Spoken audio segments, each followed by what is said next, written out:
Right, I'll only take a few minutes of your time. I have just been described as a cleanup hitter, and in Baltimore, cleanup hitters whiff a lot. So I'm not sure that I view that as a compliment. But it's a privilege to be with you. Mike, thank you so much, and RMI for doing all that you do for so many years through ups and downs.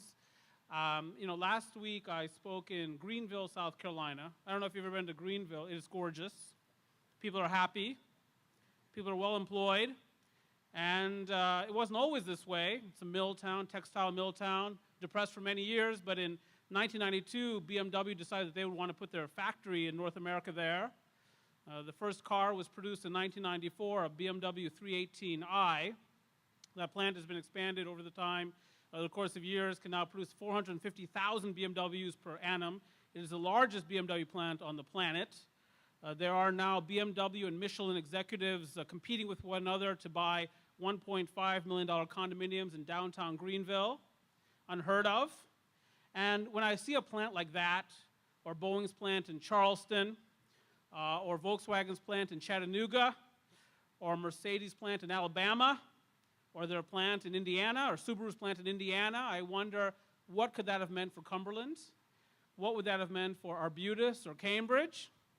And it's not just about the fact that we're more expensive than other places. We are, but not all places. Massachusetts, which has a population very similar to our own, a little bit more than 6 million people in Massachusetts. Our population in this state is almost exactly 6 million. Boston is more expensive than Baltimore by a long shot, but Massachusetts supports 250,000 manufacturing jobs. In our state, we have 106,000. So it's not just about expense, it's about other things. I will say that jobs, manufacturing jobs, are not the only indication of success. I'll give you an example, agriculture. In 1900, agriculture employed 41% of the US labor force, 41%. By the year 2000, it employed 2%. While producing much more food than it did in 1900. In fact, we're the breadbasket of the world. We generate more export surplus from agriculture than we do from any other product category. So agriculture has been a tremendous success, but not in terms of creating jobs. The reason we view it as a success is because the people who used to work on the farms found other good things to do.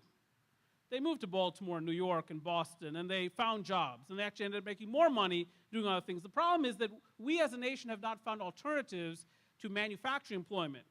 So while we view the transformation of agriculture from labor-intensive to capital-intensive as an enormous victory, not just for us, but the entire world, we don't view manufacturing the same way.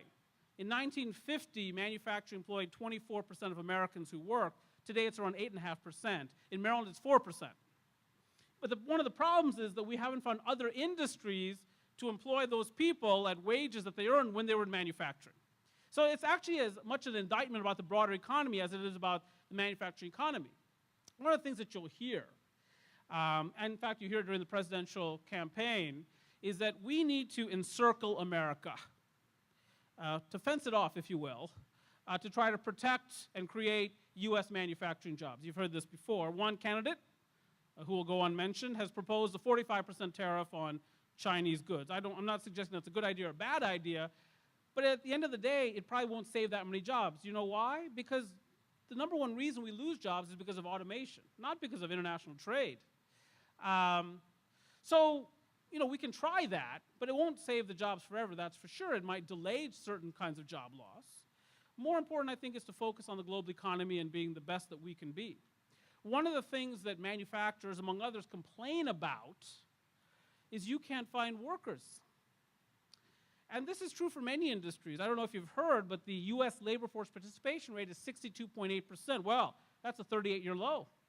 You wonder why the US economy is only growing around 2% in recent years, 2.4% last year, 2.4% the year before that.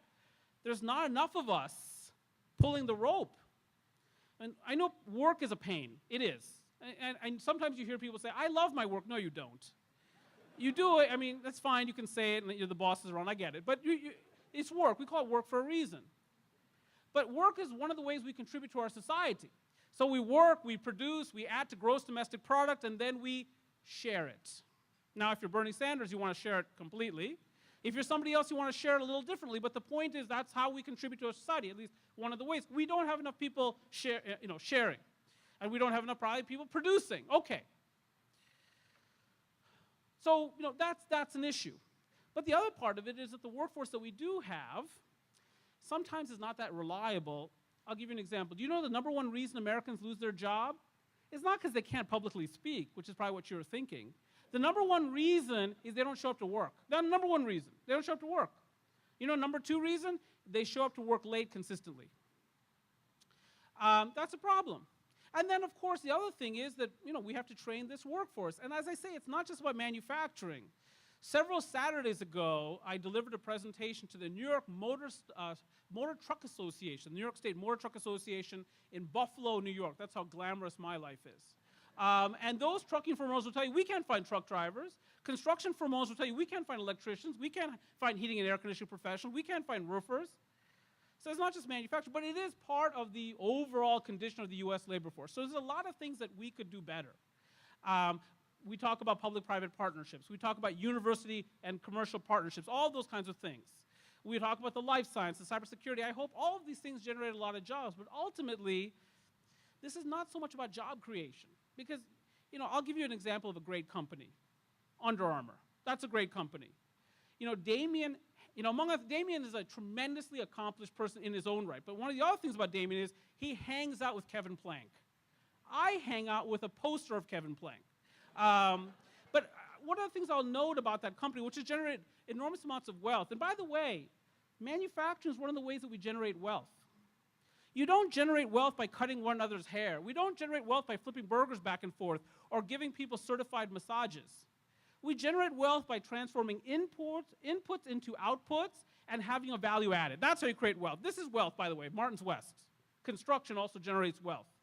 Transforming inputs into outputs, tangible wealth. I don't know how many people actually work in manufacturing for Under Armour in the States. I actually don't know. But the point is, it is a generator of enormous wealth, and then that wealth is recycled into the community. And if you think about it, that's what Port Covington is all about, isn't it? Yes, it is. So that's the key. We want to be manufacturing, but it may not be the actual manufacturing. It might be the design, it might be the marketing, it might be the global logistics, it might be all of the above. And it creates jobs that we wouldn't necessarily call manufacturing jobs, but they're jobs. And it creates a lot of wealth in the process. That's what this is about. So then the question becomes, how can Maryland be home to more of this activity? Yes, we are more expensive than other parts of the United States, but not all other parts of the United States. Silicon Valley is a manufacturing Goliath. Software is a version of manufacturing. They do it more than anybody else. In the life sciences, it's San Diego. A lot of pharmaceutical drugs are produced in San Diego, manufactured in San Diego. It's a very expensive place. So cost is not the only barrier, and we should not use it as an excuse. But somehow we have to improve our value proposition. Now, there's a lot of political spectra in the room. So I'm not speaking from any particular political perspective. But we've got to improve our value proposition. I've said many times, I think that our corporate tax rate is too high. And one of the things that we want to do is we want to attract more private capital that's willing to invest in industrial capacity. Our corporate tax rate in the state is 8.25%, not the highest. But the country's corporate tax rate is 35%. You add on Maryland's corporate tax rate, you're at over 43%. Who's going to put money into Maryland? Not that many people, unfortunately. So that's one thing that I think we can address. Only 4% of our general fund revenues, by the way, comes from the corporate tax. So we can cut it significantly and not cost ourselves a lot of money, at least not cost Annapolis a lot of money. One of the other things I've suggested, and one of the things I do, I serve as chair of the Maryland Economic Development Commission, basically the board of the Department of Commerce in our state. So I'm very pro-economic development. One of the things I've suggested, and you might not like this idea, but I've suggested that allowing certain parts of the state to become right to work.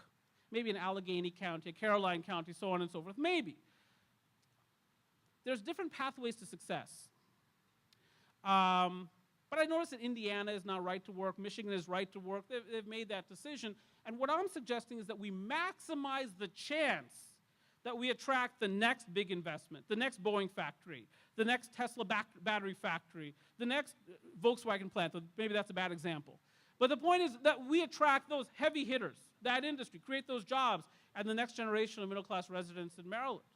And there's other ways, of course, to improve the business climate. One of the things that we have here, I think we might have the best community colleges in the entire country.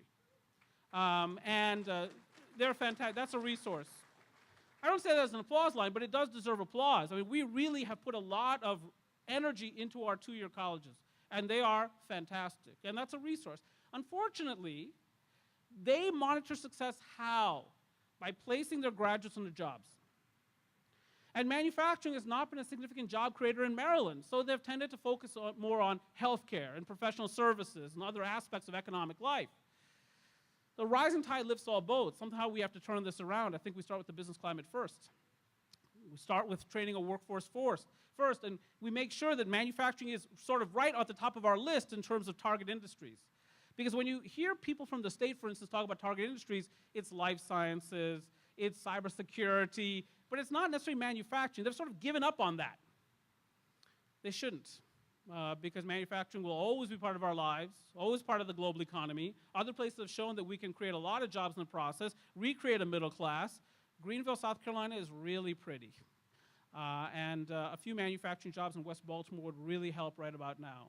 So I'm done with my comments for tonight. I thank you very much for listening. Mike, thank you so much for the introduction, and best of luck. Thank you very much.